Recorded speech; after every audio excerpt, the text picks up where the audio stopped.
1,29,000 বিঘা মাটি উচ্ছেদক লৈ মুখ্যমন্ত্ৰী ডক্টৰ হিমন্ত বিশ্ব শৰ্মাৰ যিটো ন' কম্প্ৰমাইজ স্থিতি, সেই স্থিতিক আপুনি সমৰ্থন কৰাৰ বিকল্প নাই। সোণৰ অসম আমি সেই অসম আন্দোলনৰ দিনতে শুনিছিলোঁ। সেইখন সোণৰ অসম আমাৰ সন্মুখলৈ নাহিল। তাৰ সলনি বিদেশীৰ বোজাই আমাক এক প্ৰকাৰ শেষ কৰি পেলাইছিল। বেদখলৰ ক্ষেত্ৰতো ক'বই নালাগে, চাৰিওফালে কেৱল বেদখল এনেকুৱা ধৰণৰ পৰিস্থিতি সৃষ্টি হৈছিল। আৰু স্বাধীন ভাৰতত বোধ কৰোঁ এগৰাকী মুখ্যমন্ত্ৰী যিয়ে ইমান দুঃসাহস কৰিছে, এক প্ৰকাৰ ক'ব পাৰে আপুনি বৰলৰ বাঁহত জুই লগাই দিছে। খিলঞ্জীয়াৰ ভূমিৰ অধিকাৰ, খিলঞ্জীয়াৰ যি ৰক্ষা কৱচ, যিটো কথা সদৌ অসম ছাত্ৰ সন্থাই খুব কৈ থাকে, সেই ৰক্ষা কৱচৰ কাম কৰিবলৈ আগবাঢ়ি আহিছে মুখ্যমন্ত্ৰী ডক্টৰ হিমন্ত বিশ্ব শৰ্মাই।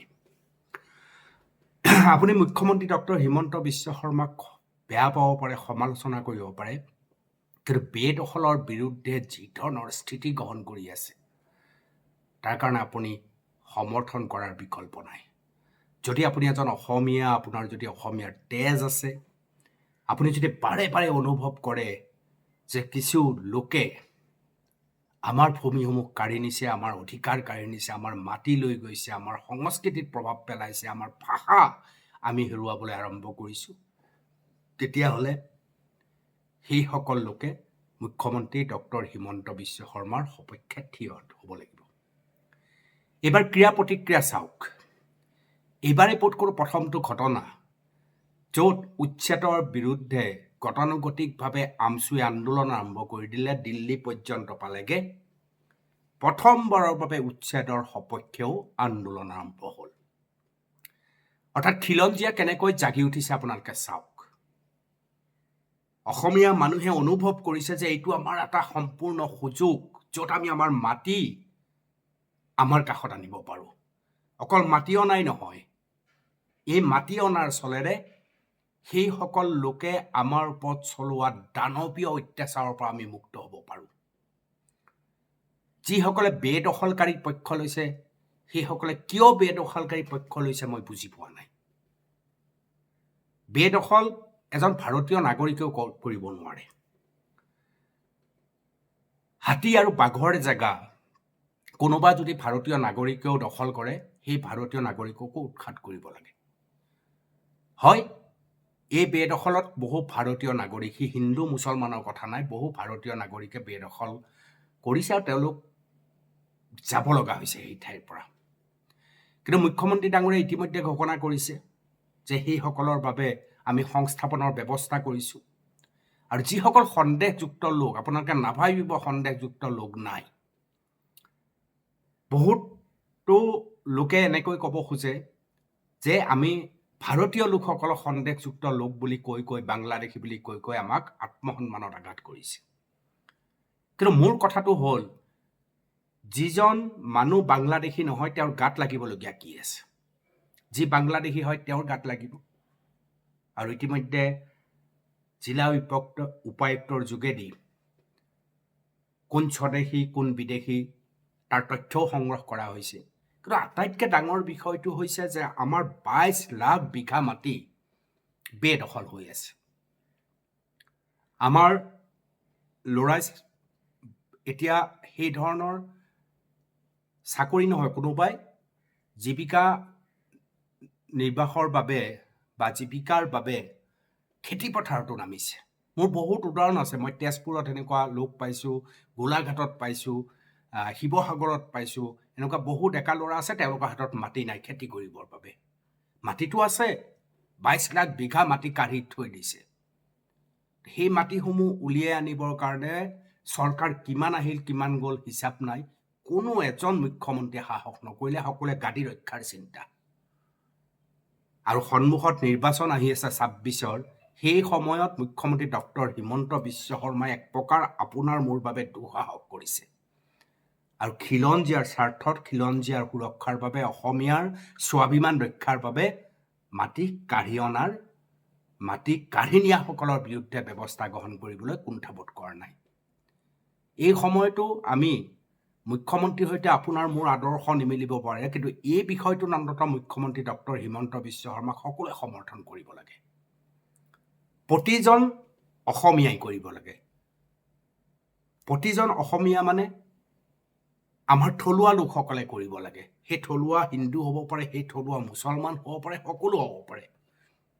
যেনেকৈ উচ্ছেদ হৈছে, সেই উচ্ছেদত যদি কোনো ভাৰতীয় লোক উচ্ছেদ হৈছে, তেওঁলোকক সংস্থাপনৰ ব্যৱস্থা কৰা হ'ব, কৰিছেও ইতিমধ্যে। গতিকে তেওঁলোকে ভয় খাবলগীয়া একো নাই। কিন্তু এই উচ্ছেদৰ যোগেদি সন্দেহযুক্ত লোকসকলৰ যে গমন হ'ব আৰু এওঁলোকে যে আকৌ এবাৰ মাটি যাতে নতুনকৈ মাটি কাঢ়ি ল'ব নোৱাৰে, তাৰ কাৰণে যে ব্যৱস্থা হ'ব, এই কথা মুখ্যমন্ত্ৰীয়ে বাৰে বাৰে কৈ আছে। মই শুনোৱাইছোঁ মুখ্যমন্ত্ৰীৰ সেই সম্পৰ্কীয় এক বক্তব্য আৰু তথ্যও আপোনালোকক মুখ্যমন্ত্ৰীয়ে দেখুৱাব যে কিমানলৈ বেদখল হৈছে আৰু এই বেদখলৰ বিৰুদ্ধে মুখ্যমন্ত্ৰী ডক্টৰ হিমন্ত বিশ্ব শৰ্মাই কেনেকৈ যুদ্ধ কৰিছে। সেই দৃশ্যটো মুখ্যমন্ত্ৰীৰ বক্তব্য মই আপোনালোকক শুনুৱাই লৈছোঁ। ফৰেষ্টৰ কাৰণে মুক্ত কৰা স্বাধীন অসমৰ ইতিহাসতে নাই। স্বাধীন অসমৰ ইতিহাসত এনক্ৰচমেণ্ট হোৱা আছে। ইয়াৰ লগত আৰু এটা ডাঙৰ আমি কাম কৰি আছো, নতুন মাটি আমি এনক্ৰচ হ'ব দিয়া নাই। That is another plus point. আগতে যিমান এভিকশ্যন কৰোঁ সিমান নতুন এনক্ৰচ হৈ যায়। চ' আমাৰ চৰকাৰৰ দিনত আমি নতুন মাটি এনক্ৰচ কৰিব দিয়া। এয়া আছিল মুখ্যমন্ত্ৰীৰ বক্তব্য। এতিয়া আছে হেংদাং লোৱা নাই, ল'লে হেংদাং ৰক্ষা নাই বুলি ক'লেই নহ'ব। কওঁতে আমি অসমীয়া মানুহবোৰে খেতি পথাৰত আমি খেতি কৰিবলৈ বাদ দি সেইসকলক আনি নমাই দিওঁ আৰু তেওঁলোকে চিৰা আৰু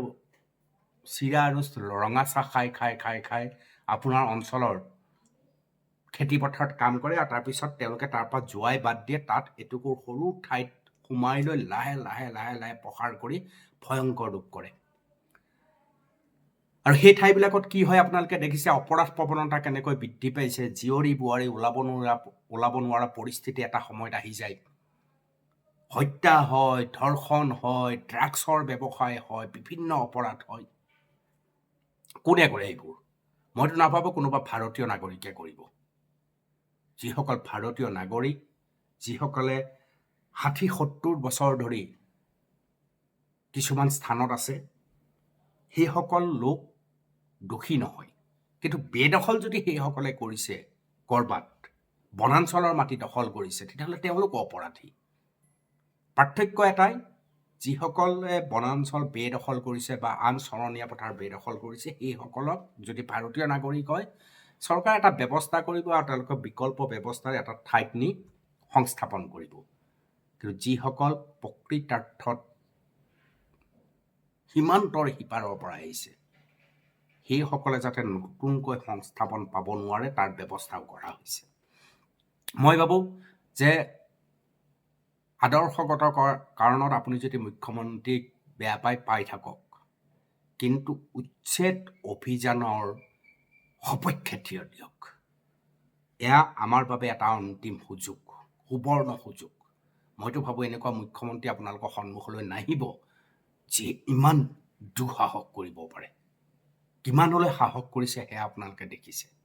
এই সাহস কৰা মানুহজনক আমি যদি কাষত থিয় দি সহায় নকৰোঁ, তেতিয়াহ'লে এই জাতিটো যি আগ্ৰাসন হৈছে জাতিটোৰ ওপৰত, কিছু সন্দেহযুক্ত লোক, আন কিছু অসমত থাকি অসমীয়াৰ বিৰুদ্ধে নামি পৰা লোকে যি ধৰণে এক ভয়ানক জাল পাতিছে, সেই জালৰ পৰা মুক্ত হ'ব লাগিব আমি।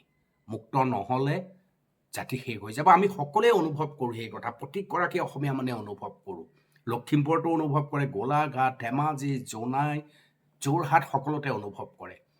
আৰু এই উচ্ছেদ অভিযান চলাৰ লগে লগে মই দেখিছোঁ বহুত মানুহে সামাজিক মাধ্যমত লিখিছে যে আমাৰ তাতো এনেকুৱা ধৰণৰ বেদখল হৈছে, উচ্ছেদ কৰিব লাগে।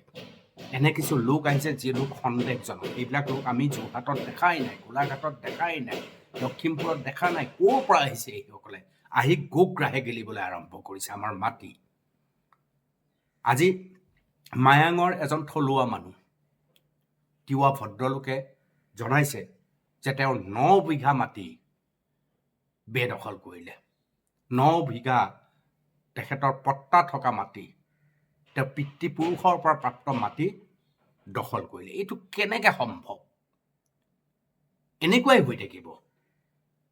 হৈ থাকিব আপোনালোকে জানে যে সেইফালে চন্দ্ৰপুৰৰ ফালে আমাৰ থলুৱা জনগোষ্ঠীৰ ভঁৰাল তাত যে কিমান মাটি গোগ্ৰাহে গিলিছে এনে লোকে আপুনি ভাবিব নোৱাৰে পানী খাই টিত কাৰ্বি মানুহ নোহোৱা হৈ সকলো মাটি কাঢ়ি কাঢ়ি লৈছে কিমানলৈ পলাব আপুনি কিমান ঘৰ এৰিব এনেকৈতো থাকিব নোৱাৰি যি ভাৰতীয় লোক তেওঁলোক যদি কিবা কাৰণত বেদখল কৰাটো তেওঁলোকেও বেয়া কাম কৰিছে আৰু বেদখল যদি কৰিছে উচ্ছেদিত হৈছে তেওঁলোকৰ সংস্থাপন হ'ব কিন্তু তাৰ সুযোগত সীমান্তৰ সিপাৰৰ পৰা অহা সন্দেহযুক্ত লোকসকলো কিন্তু উচ্ছেদিত হ'ব এই কথাটোত আমি গুৰুত্ব দিয়া ভাল কি ভাবে আপোনালোকে জনাব